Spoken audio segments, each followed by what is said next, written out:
डोळा पहावी पंढरी ज्ञान होय अज्ञानाची ऐसा वर त्या टिकेसी ज्ञान होय मुढा अतिमूर्ख त्या दगडा वाचील झोपुनी जणी त्या सिलू टांगणी ज्ञान होय अज्ञानाची ऐसा वर त्या टिकेसी वैराग्याचे महामेरू श्रुती शास्त्रांचा दया सदा धरू ऐसे श्रीमंत श्री महान योगी श्री सद्गुरु जोग महाराज बंशी महाराज की जय विठ्ठल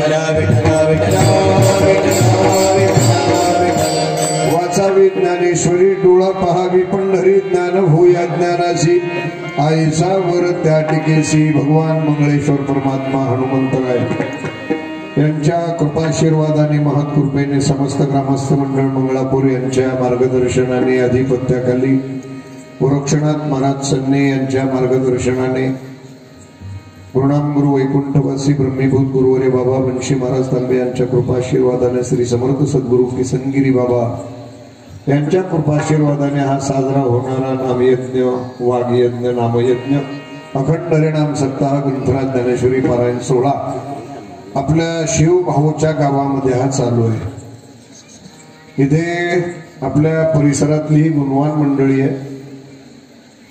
याच्या बाबतीत काही बोलायचंच नाही। कसं असतं दादा, आपले लोक इतके बेकार आहेत, त्यांना आपल्या मळ्यातले गाजर पंचायत लागते आणि मी नेमका त्या विरोधातला माणूस आहे। आपला मळा आहे तर आपल्या वाफ्यातलं पीक आहे। पीक कोणाचा वाफा कोणाचा आहे? आपला आहे। आणि मग आपल्या वाफ्यातलं पीक ह्याचं काय करत दुसऱ्याचं लय चांगले काय जगतो काय आलं तू हे आपलं नाही आवडत। आता चांगला तयार झाला आपल्याकडं पारे महाराज मस्त म्हणतो जोडीला प्रकाश राव आहेत, वाजवायला निलेश भाऊ आहे, परिसरातली गुणवान मंडळी आहे, गायक वादक मंडळी आहे, अरुण भाऊ आहे। हिला सोटला तो उद्यापासून माझ्या संघ नाही यायचं। पांडू भांगरी आणि सगळी या ठिकाणी महाराज मंडळी आमचे नाईक महाराज आलेत, गोरख भाऊ आहे, सगळी मंडळी या ठिकाणी उपस्थित आहेत। आणि त्यांच्या समागमामध्ये हा सुसनात होण्याचा योग मला आमच्या बागायतदारांनी दिला गावाच्या वतीने। मी नकोच म्हणलो होतो कारण मला लय कंटाळा आला आता खरं सांगायचं। लय करून पाहिलं कसे तर सुख नाही, आईची शपथ खोट। त्याच्यामुळं मन इकडं मी कीर्तनाच्या बाबतीत माझं मन चालत नाही साहेब, नाही चालत नाही, ते खोटं नाही। मी नको म्हणलो नाही हे मला वाटतं ते बेंद्रे मामा आलते हे समोर बस ते म्हणे तारीख म्हणलं तुम्हाला हात जोडी तुम्हाला तारखाच नको। कारण काय एक लक्षात ठेवा, पीक दिसताना भरपूर आहे पण झडतीला जर कमी असलं तर करताच काय नाही, काय त्याच्यापासून खोळबा काय नाही महाराज। मी नको म्हणलो, हरिका आलते नंतर पॉम्पलेट घेऊन। झडती म्हणजे मी पैशाबद्दल बोलतो असं काही समज करू नका। लोक हरी याला लई पैसे भेटत नाही, आपल्याकडे काहीच नाही, त्याच्यामुळे तुमच्याजवळ काय आहे हो, तुमच्याजवळ काय नाही। मुंबई इकडं तिकडे ते बिर्ला टाटा यांच्याकडे फिरतो मी, त्यामुळे ते तुमचे पैसे तर नाही। झडती काय म्हणतो मी, झडती म्हणजे कशाची? एवढा परमार्थ करून सुखी कोणी दिसणार, कोणीच सुखी नाही। कमीत कमी एका सप्ताहामध्ये नाही जाऊ द्या सगळं गाव, पण एखाद्याने तरी सुखाचा ढेकर दिला पाहिजे का नाही? गाव नुसतं मंगळापूरच्या बाबतीत बोलत नाही मी, हे प्रत्येक गावाच्या बाबतीत आहे। प्रति वर्षाप्रमाणे काही काहीचे 61 वर्षाचा काला करून आलो मी आज तीर्थपुरीला। काय मग हे हाल त्याच्यात यांचं दट्ट्या मंगळापूर असताना घरी मग चहा प्यायला गाव मला मी अजून घरीच पोहोचलो नाही तर तुमचा चहा कुठं मांडी एवढं किती परमार्थ होतो महाराज। पण परमार्थ होत असताना परमार्थाचं फल जे आहे मला वाटतं फल अगोदर पाखरं खाऊन जाते असं म्हणायला अडचण नाही। आणि चला तरी प्रयत्न करायला हरकत नाही, त्या माध्यमातून चालत आलेला वाघयज्ञ नामयज्ञ त्याच्यातली दुसऱ्या दिवसाची सेवा माझ्याकडे आली सेवेकरता जो अभंग निवडला आमच्या सनीनं सांगितलेला अभंग निवडला. कुठे गेलो मला रस्त्यालाच म्हणे अण्णा काही करा. आता आळंदीला गेला ना देव नाही अभ्यास चांगला कर नाही तर इथं येऊन पैसा आचारी होत नसता स्वयंपाकाचा. तसा काय कुठं आमच्या भोवती आणू नको. निदान पिकं चांगली निघाली पाहिजेत.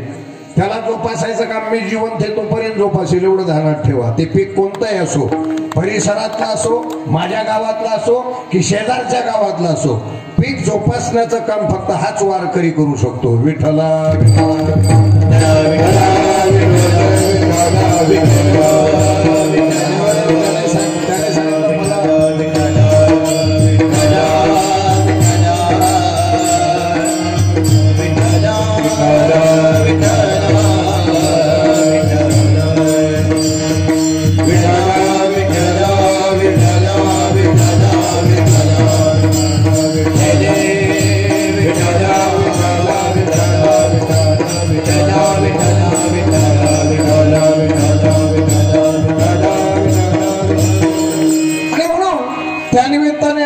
दुसऱ्या दिवसाच्या सेवेला मी याने सांगितलं म्हणून तो अभंग निवडला.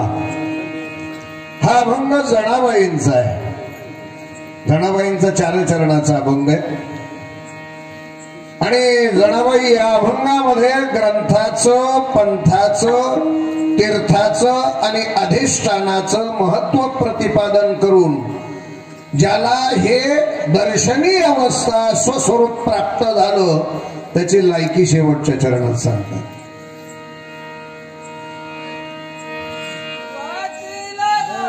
पाया पडो तुम्हाला बोलू मा धंदा तर होऊन दे थोडासा नाही दर्शन घरी कृपायचं.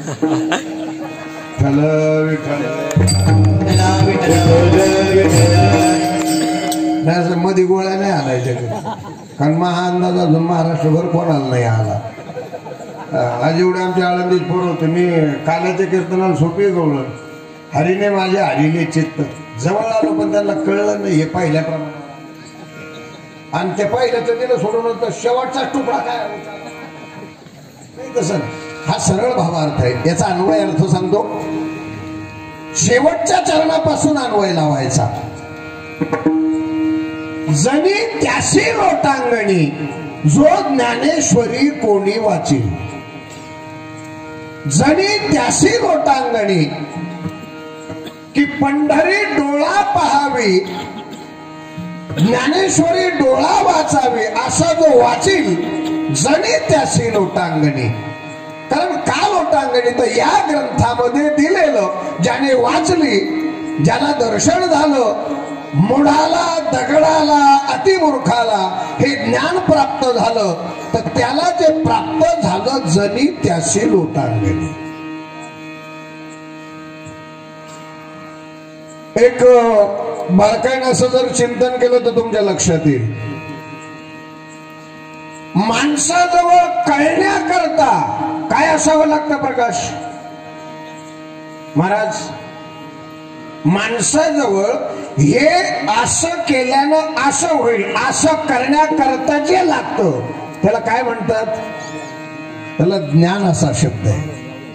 हे केलं असं केलं का हे होईल, पण असं करण्यामध्ये हे आहे, हे सिद्धता आहे. आणि हे असं हे ज्ञान आहे. एक बारकाईनं थोडं चिंतन करा.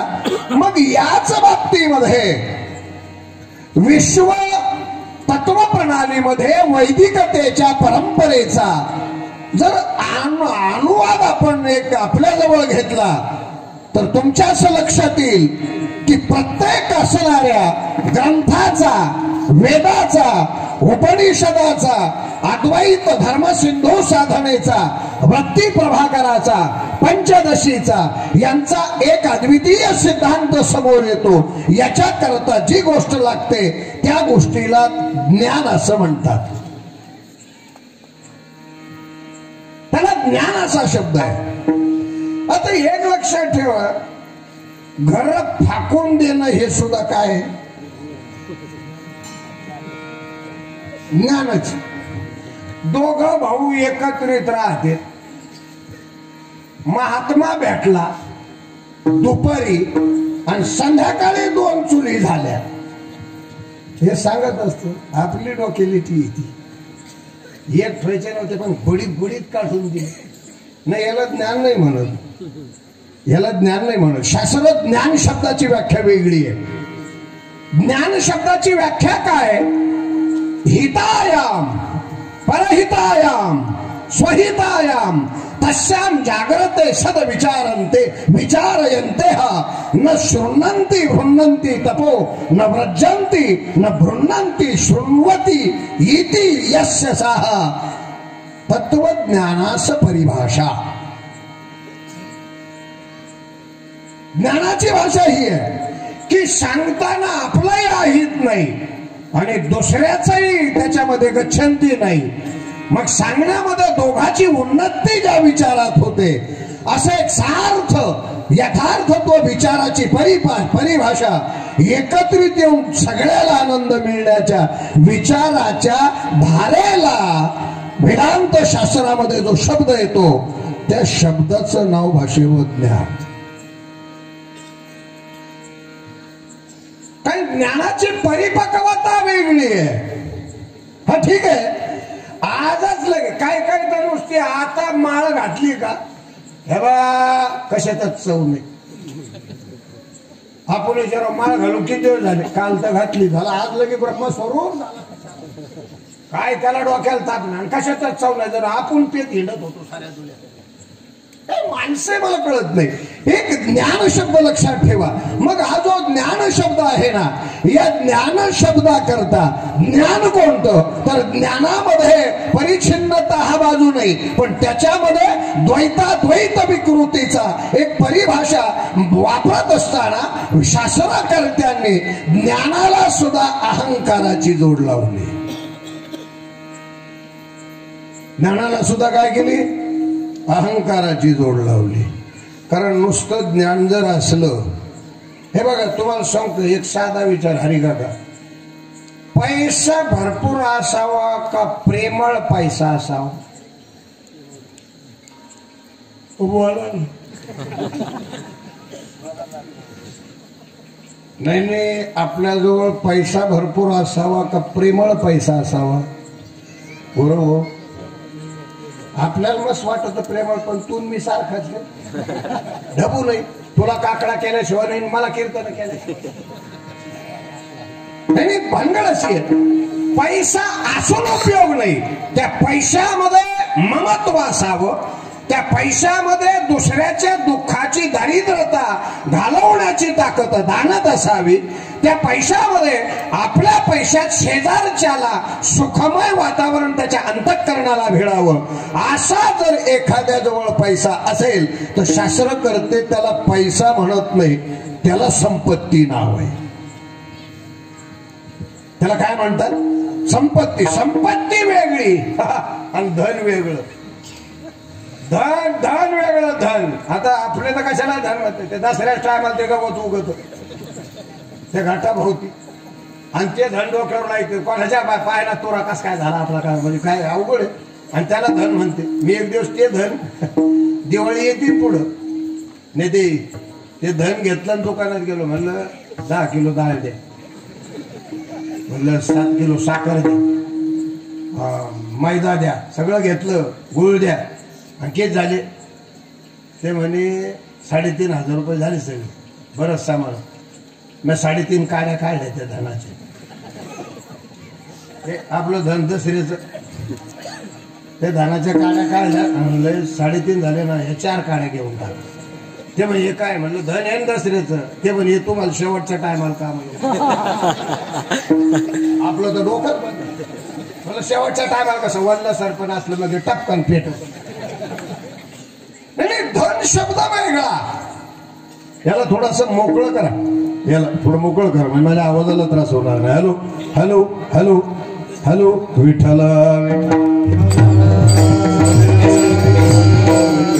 याला धन हा शब्द नाही ना लागत. याला संपत्ती असा शब्द म्हणता येत नाही ना. संपत्ती वेगळी आहे महाराज. तुम्हाला प्रक्रिया सांगतो. माझी गुरुनाम गुरु वैकुंठवासी ब्रह्मीभूत गुरुवरे बाबा बंशी महाराज नेहमी वाक्यरचना करताना संपत्तीविषयी बोलायचे. एकदा मिळाली की माणसाच्या अपेक्षा संपल्या जातात, अशी अंतःकरण चतुष्टयाची स्थिती, त्याला संपत्ती असं म्हणतात. एकदा मिळाली का कोणी वाईट दिसतच नाही, अशी अंतःकरणात झालेली अंतर्मुख वृत्ती, तिला संपत्ती असं म्हणतात. एकदा मिळाली की माणसाला सगळे आपलेच वाटतात, तिचं नाव संपत्ती. आणि एकदा मिळाली का जीवनात काही मिळवायचं शिल्लक राहिलंच नाही, अशी अंतःकरणाची स्थिती म्हणजे संपत्ती. आपल्याकडं पैसे, दिलीप भाऊ, पैसे आहेत आपल्याजवळ, आणि ते पैशामुळे तर भांडणं होते. बरं मला सांगा, एवढा पैसा ज्याच्याजवळ आहे त्याला विचारा, पैसा हे का सुख आहे? तुम्ही सगळे जेवून येत असतात कीर्तनाला, चांगलंय चांगलंय, बरं कवर मला आमच्या नादीला बोलते. आपलं गाव आपलं सत्ता राहतो, आपलं एकदा चिळलं का आले आपलं, मग कवर चालू करतं आपलं काय, मग 12 वाजता का पंगत उठात.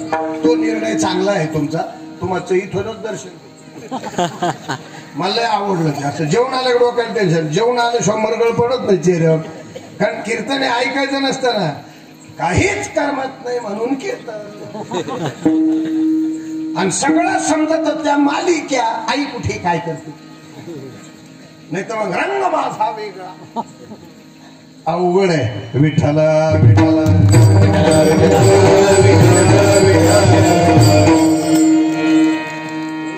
मग आता एक महत्वाचा भाग आहे, संपत्ती हा शब्द इथे लागला जातो, बरोबर आहे. आणि एक तुम्हाला सांगतो, मग संपत्ती जर मिळवायची असेल तो अंतःकरण चतुष्टयाच्या स्थितीचा भाग आहे. बरं काय ना चिंतन आहे का, तो अंतःकरण चतुष्टयाच्या स्थितीचा भाग आहे, बरोबर, ठीक आहे. मग आता अंतःकरण चतुष्टयाची स्थिती जर अशी करायची असेल तर याच्याकरता पर्याय काय आहे जगामध्ये? पर्याय काय आहे का नाही? पर्याय आहे. ही स्थिती अखंड राहावी याच्याकरता एकच पर्याय, ज्ञान आपल्या हृदयात असणं गरजेचं.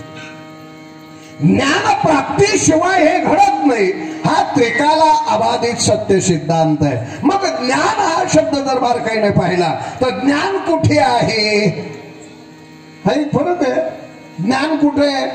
ते काय आमच्या बंडूच्या दुकानात गेले आणि भांडे घ्यायचे दिले सोडून, हे पावशेर ज्ञान द्या मला, आणि 1.5 पावशेर बुद्धी द्या, आणि 3 किलो मन द्या, आणि 5 किलो अहंकार द्या. असं काय दुकानात भेटत कधी?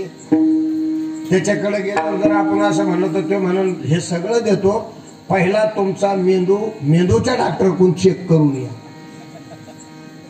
हे भानगड आहे महाराज, विशेष आहे. मग याला ज्ञानाची गरज आहे, आणि ती ज्ञानाची गरज जर करायची असेल तर ज्ञानाची गरज कशा करता? मग ते ज्ञान कुठे आहे? तर ते ज्ञान जिथे आहे ती विश्वातली एक जागा आहे, ज्याला ग्रंथ संपत्ती असं म्हणतात. ग्रंथ संपत्ती हे सगळ्यात विश्वातलं एक अद्वितीय ज्ञान आहे की ग्रंथ जे आहे ही ग्रंथ ही संपत्ती आहे, आणि याच संपत्तीमध्ये ते ज्ञान मिळाल्याशिवाय राहत नाही. मग आता विचार करा, ग्रंथ किती आहेत?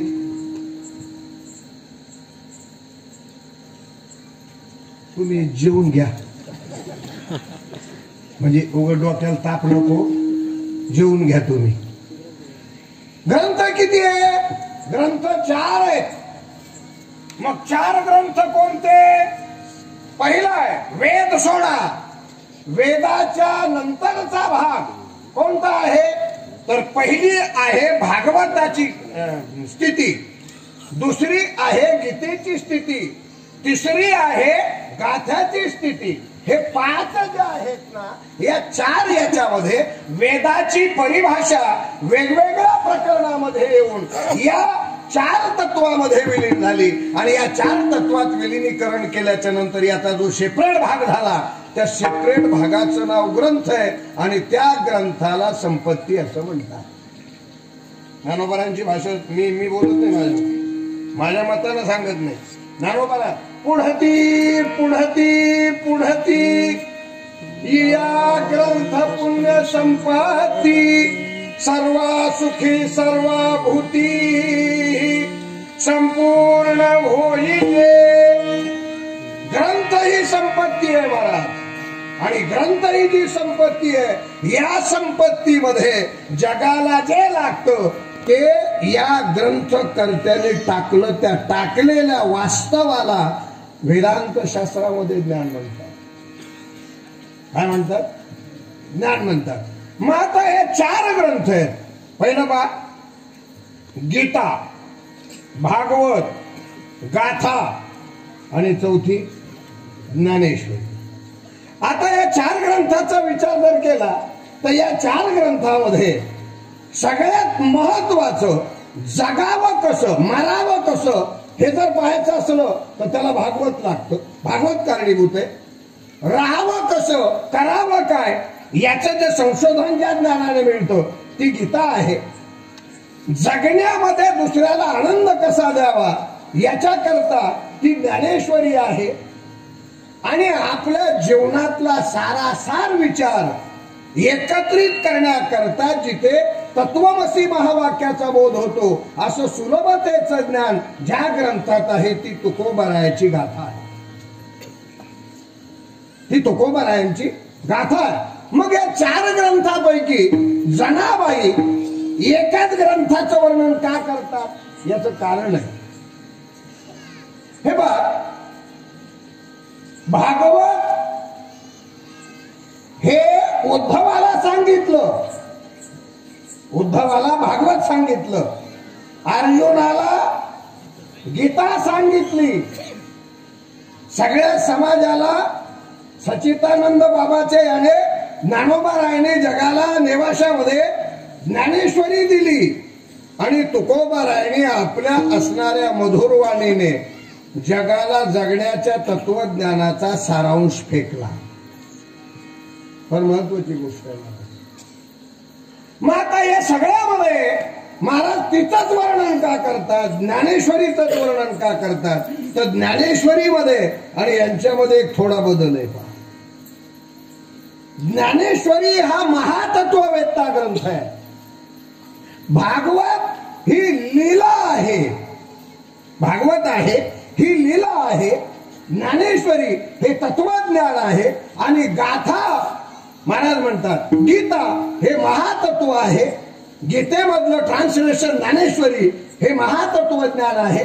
आणि तुकोबारायाची गाथा सर्व समावेशक सोप्या भाषेतला जगाच्या पुढे टाकलेला वेदांत. मग याच्यामध्ये फरक काय? एकच फरक आहे, साधा विचार आहे. एखाद्या पाहुण्याच्या हातानं, गावातल्या तिरहिस्त माणसाच्या हातानं पत्रिका जाणं आणि स्वतः पत्रिका देणं, गोरखभाऊ याच्यात काय फरक आहे? नाही, आता समजा तुला मी माझ्या गावातले एखाद्या, समजा आमचा बंडू भेटला मला, तो चालला पत्रिका, धरा आपली पत्रिका एवढी, गोरखभाऊ देऊ टाक. त्यांनी तुला पत्रिका दिली, माहित नाही गाठ नाही, आणि मी तेच समजा आमच्या भाषेवर मी गेलो पत्रिका मी आलोय बरं, याच्यात बदल काय वाटतो? हा बर, आता दुसऱ्याच्या हाती पाठवलं म्हणजे तू येणार का कार्यक्रमाला? मला हे विचारायचं. परस्पर बंडूला पत्रिका दिली ना, मग तू कार्यक्रमाला येणार का? मग तू सुद्धा परस्पर म्हणते पाठीला होता घरचं पण तर म्हातारी नाही. हा फरक आहे. मग गीतेचा फरक काय? गीतेचा एक फरक आहे महाराज. गीता काय करते? गीता ही स्वतः भगवंताच्या मुखातून निघालेली अक्षर आहे. योगम योगेश्वरात कृष्ण साक्षात कथयत स्वयं. भगवान परमात्मा स्वतः गीता ही आपल्या समुखाने सांगतो. बोले सोमुखे आपण जागे तू देवितो, सोमुखे आपण जागे तू देवितो,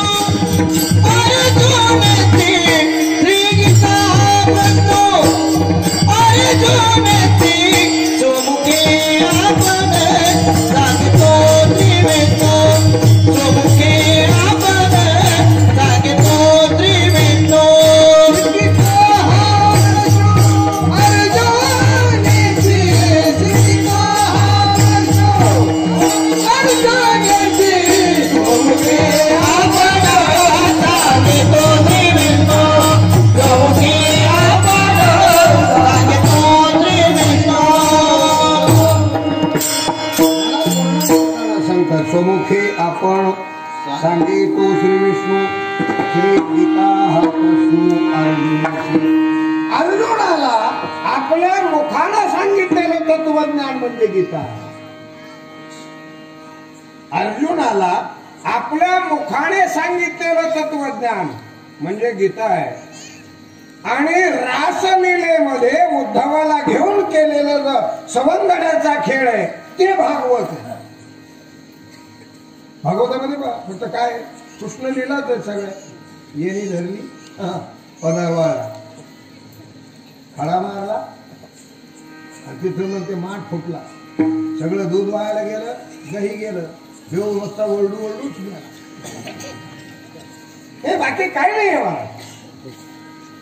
कृष्ण चरित्र कृष्ण लीला देवाच्या विषयी भक्ताने केलेला अंतर्मुख होऊन केलेला संवाद हे भागवत आहे.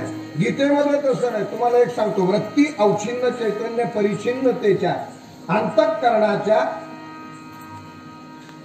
एक प्राण अपान व्यान उदान समान या पंचवायूच्या तत्वामध्ये प्राण अपान वायूच्या साह्यानं जागृत केलेल्या कुंडलिनीला मिळालेला प्रेशर, त्याच्यामुळे जागृत झालेली कुंडलिनी ती वर 21 स्वर्गात गेली, वर त्याने गरळ टाकले आलेले 10 नाग, त्या 10 नागाच्या नंतर मिळालेला हा आपला स्वतःचा असणारा अज्ञानपणा जाऊन जीवाचं देवत्व तयार शिवत्व तयार होणं, या आपल्या सूक्ष्म दर्शनाच्या आत्मस्थितीला आत्मचैतन्य असे म्हणतात.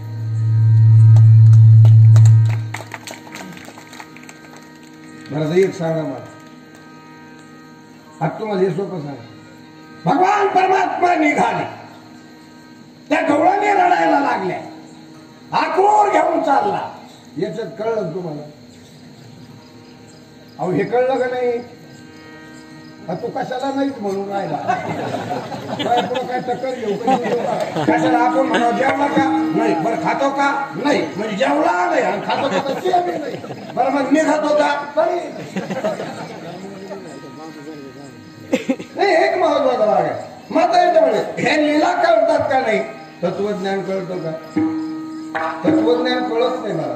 कारण तत्वज्ञान हा विषय असा आहे, तत्वज्ञानाच्या परिभाषा तुम्हाला सांगतो. आता सतत तत्वज्ञानाचा विचार आहे. ब्रह्म हे पद आहे का नाही?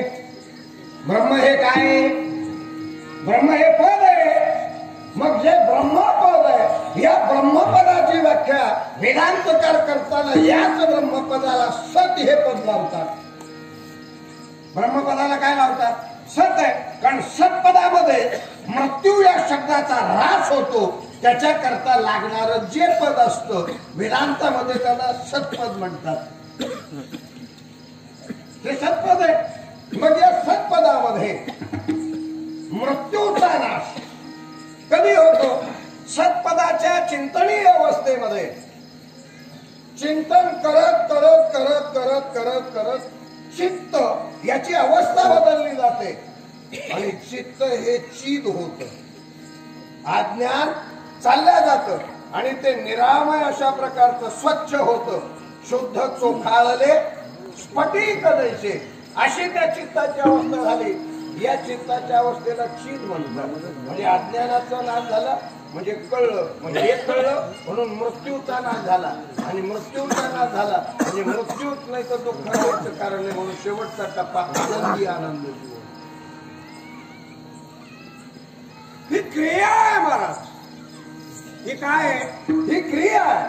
आणि या क्रियेमध्ये मग हे जे ज्ञान आहे, हे ज्ञान जर कशात असेल तर महाराजांनी वर्णन करताना सांगितलं हे सगळं जे ज्ञान कशात आहे, तर हे ज्ञान ज्याच्यात प्रतिपादन केलं, मला वाटतं तो सगळ्यात विश्वातला सगळ्यात मोठा ग्रंथ आहे, ज्याला गीता असं म्हणतात.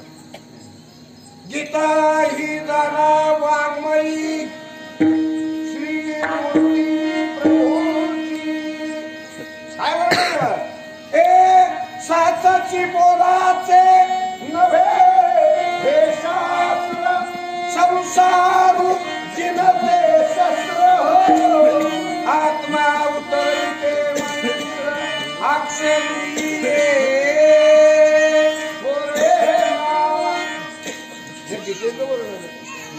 बाप बाप ग्रंथ गीता जी वेदाही प्रतिपाद्य देवता आणि तो श्रीकृष्ण भक्ताची ग्रंथी बरोबर आहे सांगतात की बाबा काय ग्रंथाचे वर्णन करावं. हा ग्रंथ जो आहे या ग्रंथाचा बाप काय गीता. बाप 3 वेळेला बाप बापरे. आपल्यासारखं नाही की काय दिवस अरे बापरे अरे बापरे अरे बापरे. काय घरचे मेले का मग एक जण मेला म्हणून आम्ही तिकडे गेलो. त्याचं आमच्या जवळ आले ते घरचे लोक अरे बापरे अरे बापरे अरे बापरे. म्हणलं काय झालं आता कसं होईल. म्हणलं प्यायला मोकळे झाले. म्हणलं आता काय नाही हो आता प्यायला मोकळे झाले. आता कोणी म्हणणार नाही पिऊन आला का कशाला असं म्हणणार नाही कोणी. हे महत्वाचा भाव आहे. मग इथे ते सांगतात बाप बाप ग्रंथ गीता. गीतेला बाप काय ग्रंथ आहे महाराज. या ग्रंथाचं वर्णन करत असताना शास्त्रकर्ते मला सांगतात ते तर भवानी प्रश्न करी चमत्कारोनी ते तर हरू म्हणे निजे देवी जैसे का स्वरूप तुझे आणि तैसे नित्य नूतन देखिजे. गीता तत्व. गीता हे महातत्व आहे आणि या महातत्वामध्ये हे जे गीतेचा अन्वय आहे. मग ह्या अन्वय शास्त्रकर्त्यांनी वर्णन करताना केला की गीता ही वाङ्मयीन भगवंताची मूळ स्वरूपाची मूर्ती आहे. कारण भगवंताला जे लागतं भाषेवरती सुद्धा ज्ञान. देव कळायला जे लागतं ते काय ज्ञानाला लागतं. असं जे ज्ञानच नसलं गेला मारुती देवळात. कोणत्या देवाला गेलता काय माहिती मग होतं तिथं लाल.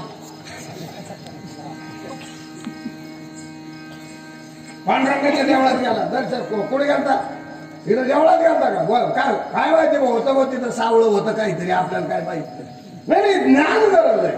आणि मग हे जे ज्ञान आहे हे ज्ञान मात्र गीता सांगते. आणि गीता देव कळण्याकरता ज्ञानाची गरज आहे. देव जर ओळखायचा असला तर त्याला ज्ञान ही सगळ्यात महत्वाची योग्य आणि यथार्थत्व वास्तवतेची साधना म्हणजे ज्ञान आहे. आता ज्ञान हा शब्द ज्या वेळेला वापरला जातो तर तुम्हाला एक सांगतो हे ज्ञान गीतेत आहे पण त्याचा उपमर्द झाला तर ते ज्ञान फलद्रूप होत नाही. त्याचा जर उपमर्द झाला ज्ञान फलद्रूप होत नाही. तुम्हाला सांगू का या ज्ञानामध्ये काय दिलंय विद्या विनयेन शोभते. गीतेचा श्लोक आहे विद्या विनय संपन्ने ब्रह्मांडे विहस्तिनी आणि सुनिचैव स्वपाकेच पंडिता समदर्शिना. सगळीकडे ज्या ज्ञानाने देवच दिसतो अशी ज्या ज्ञानाने अंतर्मुख वृत्ती आणि बहिर्मुख वृत्तीला लाभ होतो बहिर्मुख वृत्तीचा लाभ होतो या ज्ञानाला महातत्वज्ञान असं म्हणतात. आणि ते कुठे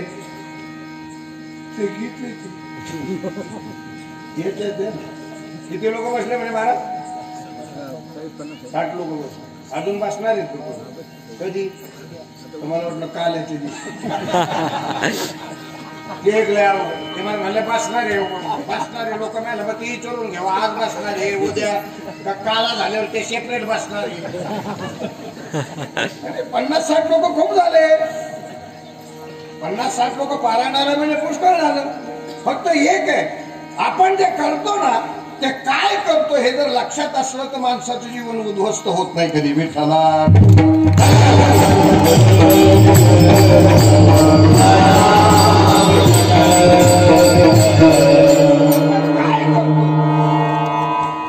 आपण काय करतो हे जर कधी लक्षपूर्वक केलं आणि आपण काय करतो हे जर झालं अंतर्मुख होऊन जर विचारली तर माणसाचं जीवन कधी उद्ध्वस्त होत नाही. इथं पारायण कर गंध लाईट माळा भाल्या टोले जंगा पुढं गंधाला जागा नाही सगळीकडे गंध आणि उजून त्याचा हरिपाठ जर चालू झाला तर जवळजवळ आसपासची पंचकृषी जागृत होती का मंगळापूरला हरिपाठ चालू झाला. एवढं सगळं झालं उजून सुख मिळत नाही. काय खरं नाही हो व्यवस्थ माळे घालून पाहिजा गद लावून पाहिजे पोट्या वाचल्या कशातच सवय नाही. आपण काय करतो हे करताना जर लक्षपूर्वक केलं तर त्याचे जीवन उद्ध्वस्त होत नाही महाराज. हा ज्ञानाचा प्रभाव आहे वास्तवतेचा. ज्ञानाची वास्तवता आहे.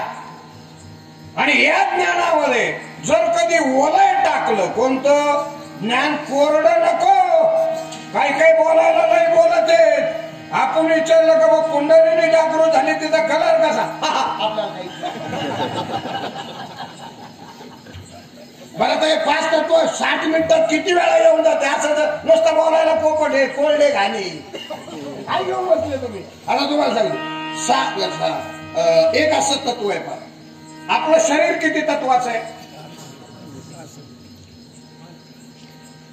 तुम्ही पाऊस लावले होते काय. 5 तत्वाचं शरीर आहे. पृथ्वी, आप, तेज, वायू आणि आकाश. मला सांगा या एका तासाला ज्ञानोबाला 150 पळे म्हणतात. एका तासाला ज्ञानोबाला किती म्हणतात 150 पळे. बरं हे 5 तत्व आपल्याकडे येऊन जातात किती दिवसात. मी थोडा पडू का नाही आता हे 5 तत्व आपल्याकडे येऊन जातात अण्णा. येऊन जातात किती वेळात रे गोरख भाऊ. एका तासात. आता मला सांग कशी येतात. अरे तू मागून ऐकतो पुढं तू मागून ऐकतो पुढं ते फरडावून फोकवतो. मी काही येणार आहे पण आता एका तासात येतात. मग सांग बरं भाऊ किती मिनिटाला कोणतं येतं. आता माझ्याकडे पाहून तुम्हाला म्हणा हे बा काही असला ना आपल्या बोलीतच जाऊ. तुम्हाला मिनिट सांगतो त्याचे 4 मिनिटं. आकाश तत्व मोजा. आकाश तत्व किती मिनिटं 4 मिनिटं बरोबर आहे. बेरीज तुम्ही लावा. आकाश तत्व 4 मिनिटं बरोबर. वायू तत्व 8 मिनिटं. बेरीज लावा. माझ्याकडे नका हे नाही बेरीज लावा तुम्ही.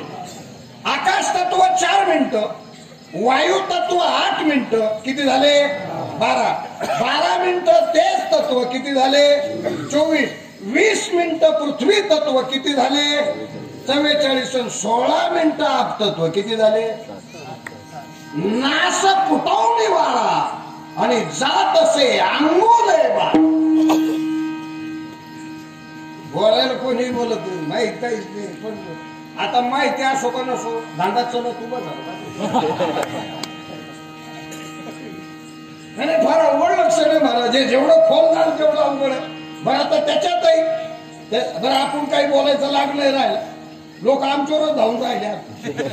ते बिचारा एक वाक्य बोलला. इंदुगिरी महाराजांनी काय केलं एक वाक्य उच्चारलं. बरं तर त्याला शास्त्र आधार आहे. त्याला काय आधार आहे वामन दादा शास्त्र आधार आहे. मग महाराजांनी आपल्या प्रक्रिया शास्त्राच्या मांडल्या.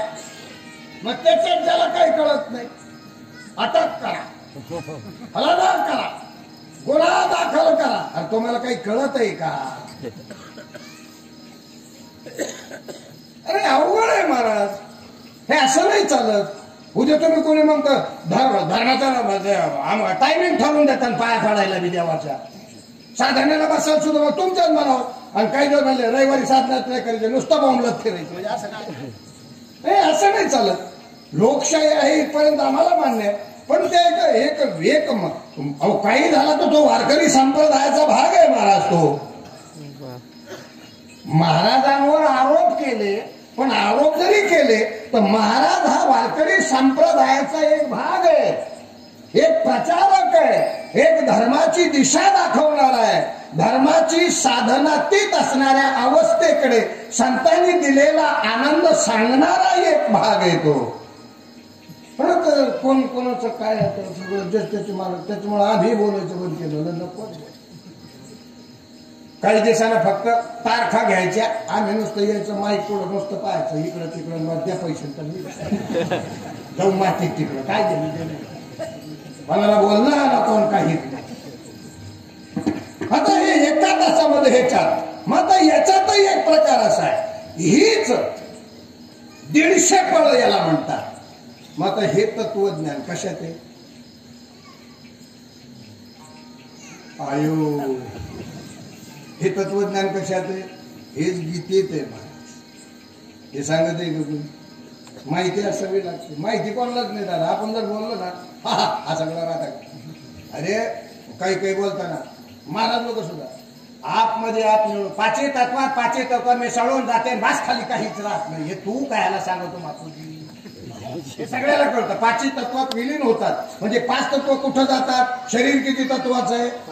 5 तत्वाचं आहे. मग आता जाळायच्या अगोदर शरीर राहतं का नाही? त्यावेळेस त्याच्यात किती तत्वाचं म्हणायचे? त्याच्यात तत्वच नाही असं म्हणायचं का? स्थूल शरीर आहे, पंचतत्वाचं आहे. ज्या वेळेला जायलाच येतात त्यावेळेला त्याचा कार्यभाग संपला जातो. हा प्रकार आहे. मग आता याच्यामध्ये हे जे तत्वज्ञान आहे, हे तत्वज्ञान कुठे मिळतं?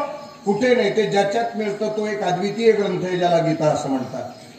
आणि मग आता गीता कोणाला कळत नाही. आपला टाइम पहा किती कळत. 2-1 तास बाकी आहे.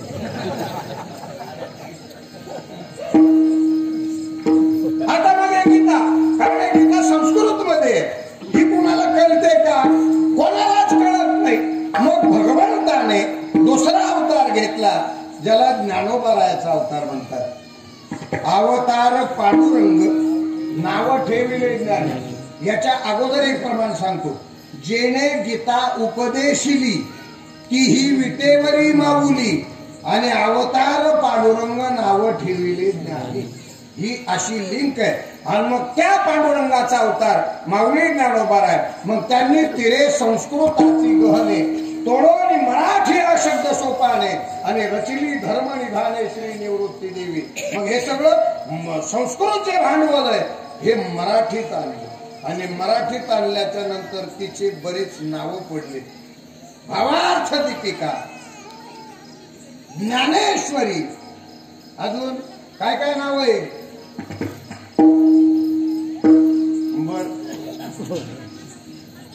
बरीचशी नावं तिला दिली. आणि मग हे सगळे नावं देत असताना याच्यामध्ये ज्या वेळेला हे मराठीत रूपांतर झालं त्यावेळेला हे ज्ञान सगळ्यांच्या कामी आलं. पण ज्याला वापरायचं त्यांनीच वापरलं. ज्याला वापरता आलं त्यांनीच वापरलं. काही काही नुसतं वळडून आळडून वापरलं त्यांचंही बरं झालं.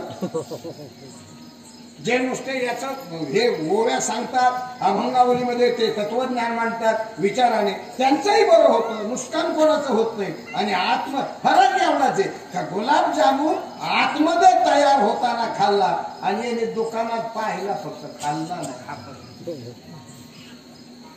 दुकानात पाहिला मग हे सगळ्याला फायदा आहेच ना.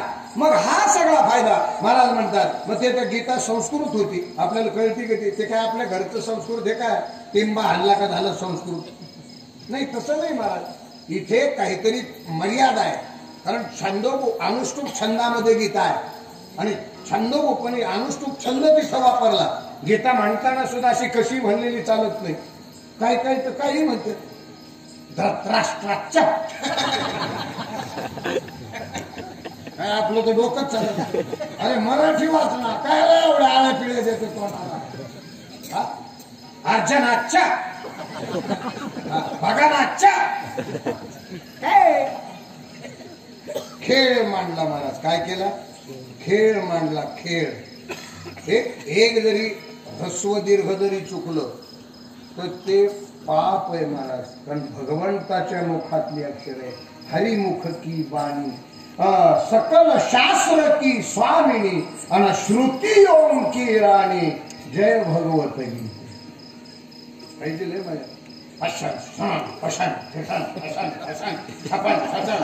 शेंबूड शेकून तो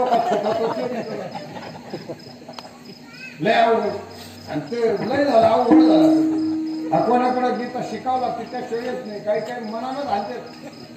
अर्जुनाच्या सतत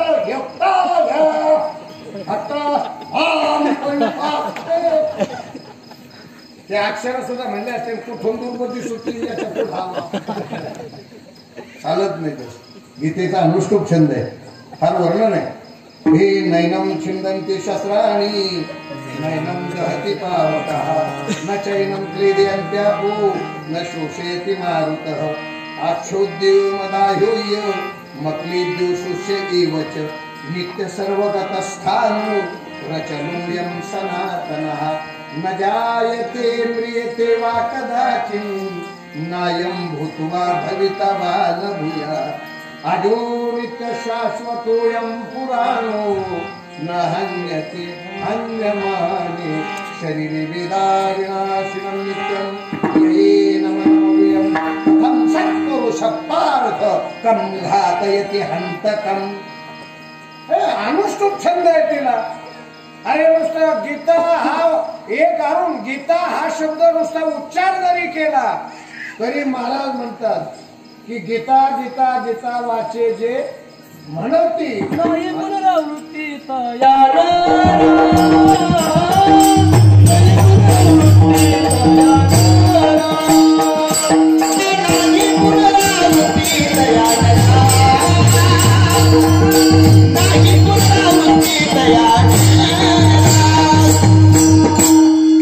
त्याला पुनर्जन्म नाही हा सिद्धांत आहे गीतेचा नुसता गीता उच्चाराचा.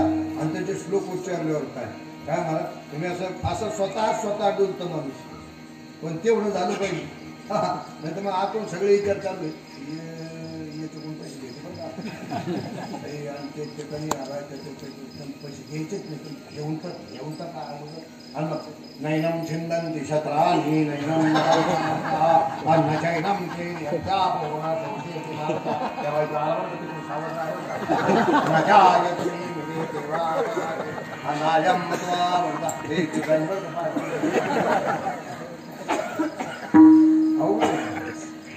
तुम्हाला एक सांगतो शेती करताना पीक घ्या. पीक उगा बोगस कोणाच्या नादी लागण्यात मजा नाही. तुमचं पीक तुमच्याच जवळ आहे. फक्त ओपन करा. काय त्याला माझी गरज लागत नाही, त्याला नाईक महाराजाची गरज लागत नाही, त्याला चन्ने महाराजाची गरज लागत नाही, ना आमच्या संतोषची गरज लागते, ना कोणाची गरज लागते. ना तरी आपुली स्वस्ती सहजे आपण केली. ते वेगळं ते वेगळं. आपुली स्वस्ती सहजे आपण केली आणि हे आपल्या जवळ आहे. मग आता हे सोपं नाही महाराज. मग आता संस्कृत कळत नाही म्हणून मराठीत आहे. संस्कृत काय असं आहे? संस्कृत म्हणजे काय सोपं आहे का? नाही ना. अनुस्वारम देतम संस्कृतम होतम असं संस्कृतम गीतेत नसतम असं संस्कृतम गीतेत नसतम. ते माथ्यात असतम तोंड बोलतम. आणि फार वेगळं आहे महाराज. मला माहिती आहे का ते संस्कृत बोलतात त्याची क्रिया. एक आम्हाला धडा होता. तुम्हाला दाजी नाही म्हणत म्हणजे तेच बरे आहे. धडा होता आम्हाला अति तिथं माती. त्या राजानं तानसेनाचं गायन ऐकलं आणि गायन ऐकल्यावर त्याला फ्री झालं. ते म्हणे बस फरमान सोडून टाकलं. कोणी गावा म्हणे सगळ्यांनी गायचं तर गायनातच गायचं नाही तर फाशी देऊन टाका. आता ज्याला सूर होता भजनी होती त्यांना बरं वाटलं. जशी आपण सुटलो जे बेसूर होते त्यांना वाटलं आता काय करावं आपण. आता म्हणता कसं गाणंच येत नाही. मग घरी साधं घरी जरी गेलं माणूस लगेच भाकरवाड जेवायला असं नाही. सूर लावायचा बेसूर. हा स्वयंपाक झाला भाजी शिजली मग जेवायला बसू का. मग हे जर असलं तर मग तिथं तिला स्वतः सांगायचं अजून भाजी शिजली नाही मला नाही पीठ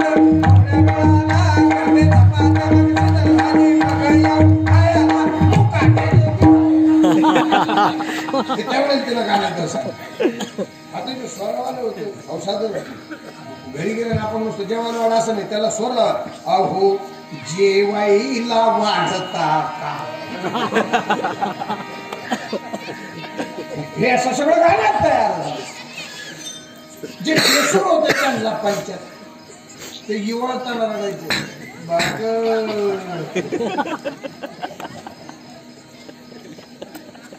आता त्या राजाचा नियम त्याने काय केलं त्याच्या नियमात एक असं त्याने घालून दिल्यामुळे त्याचा महाल होता एक सुवर्ण महाल. त्या महालाला आग लागली. कोणाच्या? राजाच्या. आणि महालाला आग लागल्यावर मग तिथं ते शेवट दरबारात आला. पण त्याच्या लगेच ध्यानात आला गायनात बोलायचं. जर आता आपण ते डायरेक्ट सांगितलं तर ते पहिली फाशी देऊ आणि मग म्हणून चांगलं करत घेऊन आता उगत फाशी त्याच्यापेक्षा जाळानं गेला तर जवळ जाळाला तुम्हाला आपण गायनात सांगा. मग ते ह्याच्यात आला दरबारात आणि महाराजांनी विचारलं आगंतुक कसे काय येणे केले रे सरदारा. असं म्हणलं. मग हे म्हणायला लागला महाराज येतात होय तिकडे ढाला सगळं निघेल आणि मग याचा तालावरता एक खांड राहील तेव्हा समन्वयात तुमच्या वाड्याला आग लागली हे कधी लागले ते म्हणे मी निघालो तेव्हा आला तर 1.5 तास झाला त्याने आता काय राहिलं असेल ते म्हणे फक्त शेकून यायचं नाही गीतेचं संस्कृत असं नाही का हो गीतेचं संस्कृत वेगळं ते कळत नाही म्हणून मराठी ज्ञानेश्वरी आणि ही ज्ञानेश्वरी ज्या वेळेला सांगितली महाराज त्यावेळेला महाराज सांगतात की बाबा तुला जर ज्ञान पाहिजे असेल तर ज्ञान मिळवण्याकरता अगोदर अज्ञान जाणं गरजेचं आहे मग अज्ञान घालवायचं ठरलं तर ती कोणात ताकद आहे याच ग्रंथात आहे हे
शास्त्रवचन आहे तुम्ही इथून पुढे ध्यानात ठेवा एखादा विषय लागतो का न लागतो असा विषम जरी विषय झाला तर ते प्रमाण कधी बंद करायचं नसतं कारण एक प्रमाण का बंद करायचं नाही की प्रमाण हे समजा आपले साधे भोळे लोक यांच्या लक्षात कदाचित आलं नसेल त्यांचा अपमान होत नाही बंद केल्याच्या नंतर यांचा अपमान नाही तो ज्यांनी प्रमाण लिहिलं त्या संताचा अपमान त्यामुळे एक महत्वाचं आहे महाराज मग ही ज्ञानेश्वरी ज्ञान देण्याकरता कारण मग अज्ञान गेलं की ज्ञान प्राप्त होतं मग तेच उदाहरण मला वाटतं अभंगाच्या ज्ञान होय ज्ञान होय